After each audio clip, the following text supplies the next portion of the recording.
$10 doesn't sound dangerous. You sign up. Free trial starts, no risk. 30 days pass. The charge hits your account. You barely notice. That's the design. 3 years ago, we began studying something peculiar in American household finances. Not the obvious wealth drainers, mortgages, car payments, medical bills. We examined the invisible ones, the subscriptions nobody remembers authorizing, the recurring charges hiding in plain sight. What we discovered changed how we think about wealth destruction. Here's what the data shows. The average American household maintains 8.2 active subscriptions as of 2024. They spend roughly $118 monthly. That's $1,416 annually. Yet when researchers ask people to estimate their subscription spending, something remarkable happens. 89% underestimate. Not by a little, by hundreds of dollars. 66% miss the mark by over $200 monthly. 13% are wrong by more than $400. This isn't stupidity. It's behavioral architecture. Let me tell you what researchers at the Wharton School discovered. They studied subscription programs across multiple industries, published their findings in the Journal of Marketing. Here's what matters for you. Only 1/3 of increased spending from subscriptions comes from actual economic benefits. The remaining 2/3, pure psychology. They called it the sunk cost fallacy in action. You pay up front, your brain feels invested, so you spend more to justify the subscription, not because you need to, because your mind craves validation for past decisions. But there's something deeper happening. Something Professor Daniel Kahneman documented in his Nobel Prize-winning research on decision-making under uncertainty. He found that people experience losses approximately twice as intensely as equivalent gains. Think about that. Canceling a subscription doesn't feel like saving money. It feels like losing access, losing content, losing convenience. Your brain processes it as pure loss. Streaming platforms understand this perfectly. Music services know it. Software companies exploit it. They're not selling you products anymore. They're selling you the fear of missing out on what you already have. Research published in behavioral economics journals reveals another mechanism at work: status quo bias. Once you establish a consumption pattern, breaking it requires conscious effort. Effort your brain actively resists. Why? Because maintaining the current state demands zero cognitive load. Changing requires decision-making, and your brain treats decision-making like physical labor. It's exhausting. Here's where it gets worse. Digital payment systems amplify these effects. A study in psychological science in the public interest examined what researchers now call spendception, the psychological detachment that occurs when you swipe instead of counting cash. The pain of paying evaporates. Transactions become invisible. Your emotional connection to money dissolves, so you subscribe again and again. Champagner, Mazar, and Ariely published groundbreaking research in behavioral economics examining how people value free. Their findings are disturbing. Consumers assign disproportionately higher value to free items compared to discounted ones, not because free items are better, because the word free bypasses rational evaluation entirely. Companies weaponize this insight. Consider the free trial structure. It eliminates initial barriers, creates zero perceived risk. You sign up without financial commitment. The platform immediately begins habit formation. You start using the service. Netflix suggests shows. Spotify learns your taste. Adobe integrates into your workflow. 30 days later, you've formed a habit. But here's the mechanism most people miss. The trial doesn't just introduce you to a service. It rewires your expectations. Your daily routine now includes this platform. Your brain has created new neural pathways. Canceling before the charge isn't about rejecting a service anymore. It's about disrupting your established patterns. Most people don't cancel. Research shows this clearly. Consumer inertia is the most profitable force in subscription economics. One study tracking subscription behavior found that 54.9% of subscribers maintain at least one unused subscription monthly. They're paying for services they haven't touched in 30 days. The average value? $10.57 monthly. Doesn't sound catastrophic until you multiply it across years. That's $127 annually, wasted. per unused subscription. And here's what makes this insidious. Companies deliberately make cancellation difficult. Not technically impossible. That would violate consumer protection laws. Just inconvenient enough that you'll procrastinate. Multiple clicks, hidden buttons, confirmation emails, support calls. Each friction point increases the likelihood you'll give up. Let me show you the mathematics of subscription creep. Start with 3 subscriptions. Streaming service at $15. Music platform at $11. Cloud storage at $10. Total, $36 monthly. Nothing alarming. But you add fitness tracking because you're getting healthier. Another $10. Then you need better software for work. $20 monthly. Your spouse wants a meal kit subscription. $60 every 2 weeks. Before you notice, you're at $140 monthly. That's $1,680 annually. But the compounding doesn't stop there. Remember the Wharton research. Subscriptions increase your overall spending through the sunk cost mechanism. You justify additional purchases because you've already committed to the platform. Amazon Prime members don't just pay the subscription fee. They spend more on Amazon purchases. Study after study confirms this pattern. Now let's examine the opportunity cost. That $1,680 annually in subscriptions. Invested in a basic index fund averaging 7% returns. After 10 years, $23,000. After 20, $69,000. After 30, $160,000. Most people never run these numbers. Here's another calculation that reveals the trap. The average household carries 0.8 unused subscriptions at $10.57 monthly. That's money evaporating without providing any value. Over 10 years, that single forgotten subscription costs you $1,500 in direct charges plus another $600 in lost investment returns. One forgotten subscription, $1,500 gone. And households don't maintain just one forgotten subscription. Rocket Money's data shows their users have collectively canceled subscriptions worth billions. Not because the services were terrible. Because people forgot they existed. You need a single automated system. Not willpower, not monthly reminders, not spreadsheets. Research in consumer psychology demonstrates that willpower depletes. Roy Baumeister's work on ego depletion shows that self-control is a limited resource. Using it to resist purchases in the morning means you'll have less available in the evening. This is why manual subscription management fails. It demands constant vigilance, continuous decision-making. Your brain can't sustain it. The solution? Automated tracking systems that require zero ongoing effort. Let me explain how these function and why they work. Tools like Rocket Money operate through secure bank connections using Plaid technology. They automatically scan your transactions, identify recurring charges, categorize subscriptions, present you with a complete inventory, no manual entry required. The system does the cognitive work your brain resists. Here's what makes this powerful. The app notifies you before renewals, shows you unused subscriptions, calculates your total monthly burden. Some versions even cancel subscriptions directly through their interface. One tap, done. This isn't about having better discipline. It's about removing the need for discipline entirely. The data supports this approach. Over 50% of consumers now track subscription spending, up 9% from previous years. Why the increase? Because automated tools reduce the friction. Made visibility effortless. Remember, what gets measured gets managed, but only if measurement is automatic. Let's examine the specific mechanism. You link your accounts once, maybe 10 minutes of setup. The system then runs continuously in the background. Each month, it presents you with updated information. Subscriptions you forgot about surface immediately. Price increases become visible. Duplicate services reveal themselves. You make decisions from complete information rather than fragmented memory. Think about the psychological shift this creates. Instead of hoping you remember to cancel before the trial ends, you receive automated reminders. Instead of wondering what you're spending, you see exact figures. Instead of letting subscriptions accumulate invisibly, every charge appears in a centralized dashboard. The burden transfers from your brain to the system.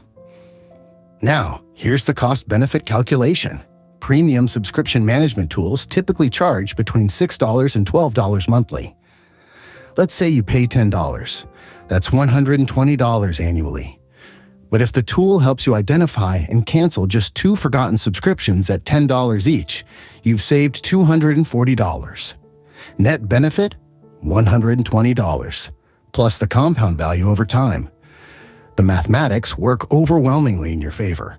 This is where most financial advice goes wrong. It treats all spending as equally bad. Cut everything. Live on rice and beans. Suffer now for abundance later. That's nonsense. The question isn't, should I eliminate all subscriptions? The question is, does this subscription generate income or drain wealth? Let me give you the framework. Income-producing subscriptions either save you money that would otherwise be spent or enable you to earn more money. Everything else is wealth draining. Consider professional software. If you're a graphic designer paying $55 monthly for Adobe Creative Cloud, that's income producing. It enables you to earn thousands monthly. The return on investment is massive. Keep it, optimize it, maybe even upgrade it. Now consider streaming services. Do they generate income? Can you monetize your Netflix knowledge? Does watching shows increase your earning capacity? For 99% of subscribers, the answer is no. That makes them wealth draining, not inherently evil, just draining. Here's where it gets nuanced. Some subscriptions provide indirect income benefits. Amazon Prime costs $139 annually, but if you consistently save more than that through free shipping and lower prices, it's income producing. The subscription pays for itself. The mistake people make is assuming this automatically applies. They don't measure actual savings. They justify the subscription with hypothetical benefits.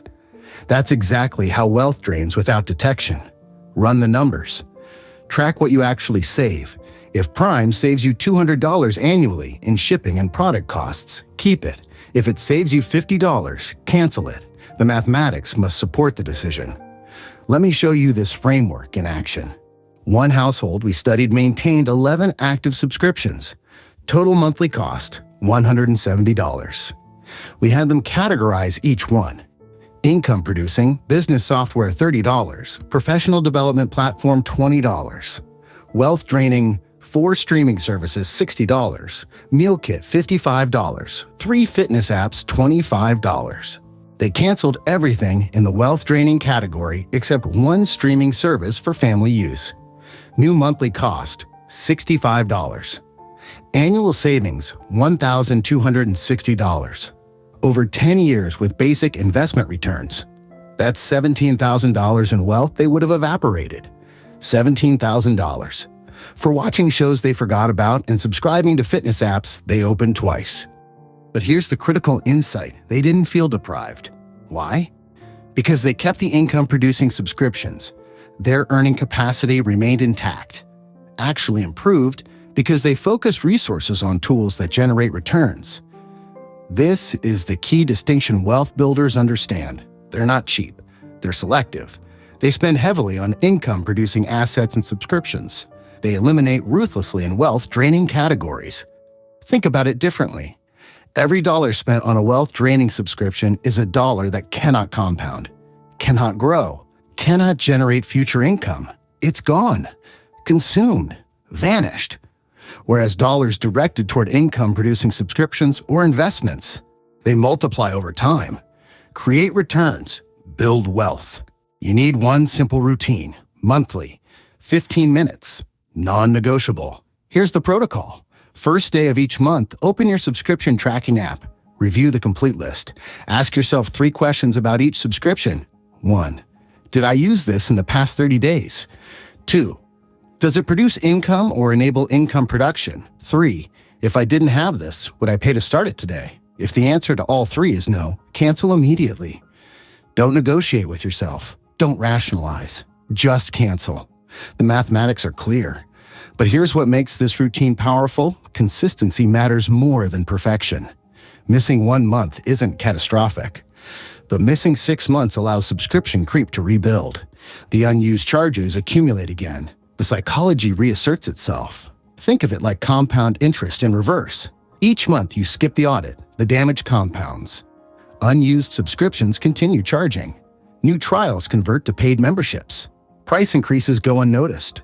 However, consistent monthly reviews create a compounding benefit. You catch price increases immediately. Cancel before free trials convert. Identify duplicate services fast.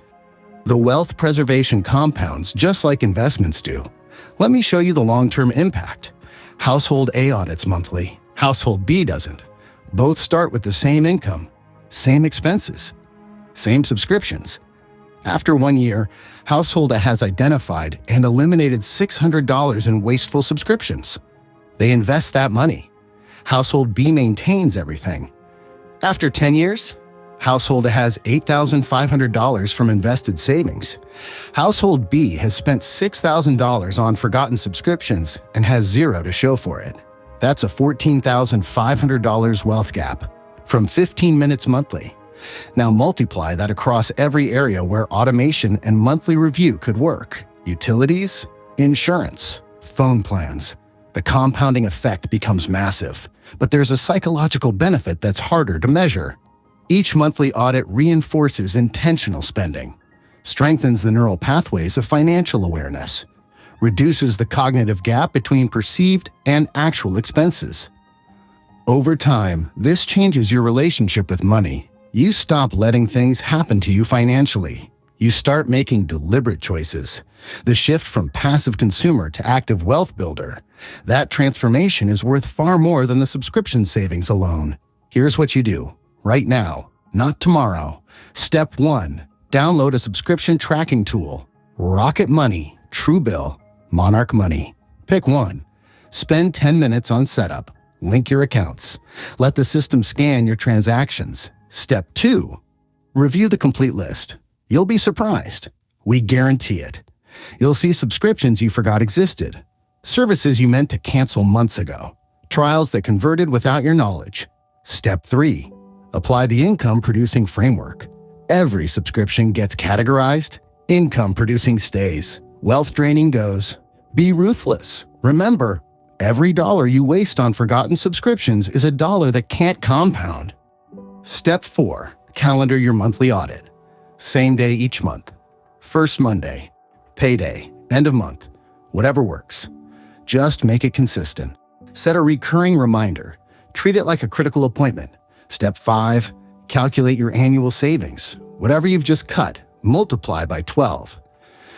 Then multiply by 20 years with 7% investment returns. That number represents wealth you've just preserved. Actual money that will exist in your accounts because you took action today. Let me be specific about what this looks like. You find 3 forgotten subscriptions. $15, $10, $12. Total, $37 monthly. Annual savings, $444. 20-year compound value at 7%, about $18,000. $18,000 from canceling 3 services you forgot existed. That's not optimization. That's not life hacking. That's fundamental wealth building. The kind that compounds silently over decades. The kind that separates wealth accumulators from perpetual consumers. Here's what we know from studying wealth builders. They don't make dramatically different decisions than everyone else. They make slightly better decisions, consistently, over long periods. The compound effect of those marginal improvements creates massive wealth gaps. This is one of those marginal improvements. 15 minutes monthly. Automated systems doing the heavy work.